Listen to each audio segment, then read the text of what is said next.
CAPF নিয়োগে দুর্নীতি, CBI এর জালে সেনাবাহিনীর সিপাই, জল ডমিসাইল সার্টিফিকেট তৈরি করে চাকরি বিক্রির অভিযোগ।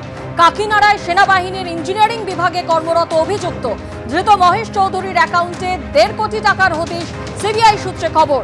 হাইকোর্টের নির্দেশে সিএপিএফ নিয়োগে দুর্নীতির অভিযোগের তদন্তে সিবিআই।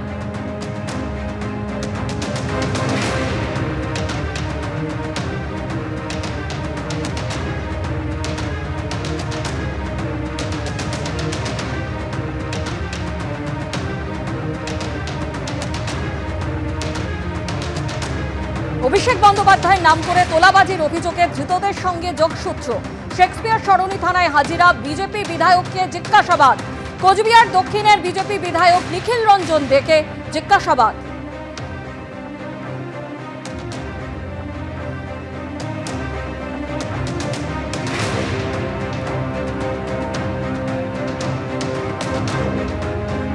নজর রাখবো পরের খবরে। কবে হবে রাস্তা? গ্রামবাসীদের প্রশ্নের মুখে উত্তরবঙ্গ উন্নয়ন মন্ত্রী ও কোচবিহারের তৃণমূল সাংসদ। দিনহাটার পুঁটিমারিতে ক্রীড়া প্রতিযোগিতায় গিয়ে রাস্তা নিয়ে গ্রামবাসীদের প্রশ্নের মুখে মন্ত্রী সাংসদ। সরকার রাস্তা করবে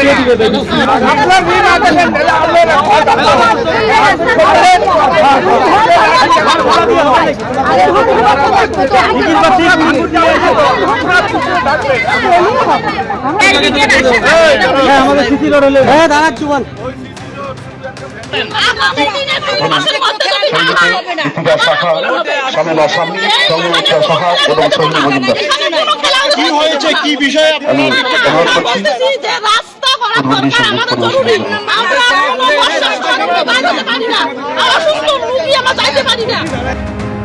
কবে হবে রাস্তা? গ্রামবাসীদের প্রশ্নের মুখে উত্তরবঙ্গ উন্নয়ন মন্ত্রী ও কোচবিহারের তৃণমূল সাংসদ।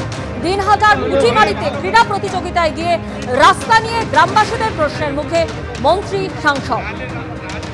জমি পেলেই রাস্তা হবে আশ্বাস উদয়ন গুহ ও জগদীশ বর্মা বাসুনিয়া। মাটির উপরে রাস্তা করা যাবে না, রাস্তা করতে হলে মাটির দরকার।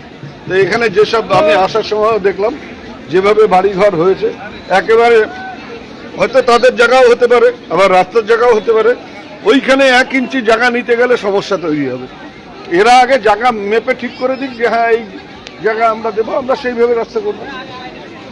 আমরা তো আর সরকারি টাকা দিয়ে 2 ফিট রাস্তা চওড়া রাস্তা করতে পারি না। আমাদের মিনিমাম 3 মিটার রাস্তা লাগে, মিনিমাম করতে গেলে 3 মিটার রাস্তা করতে হবে। সেটার জন্য জায়গার দরকার আছে।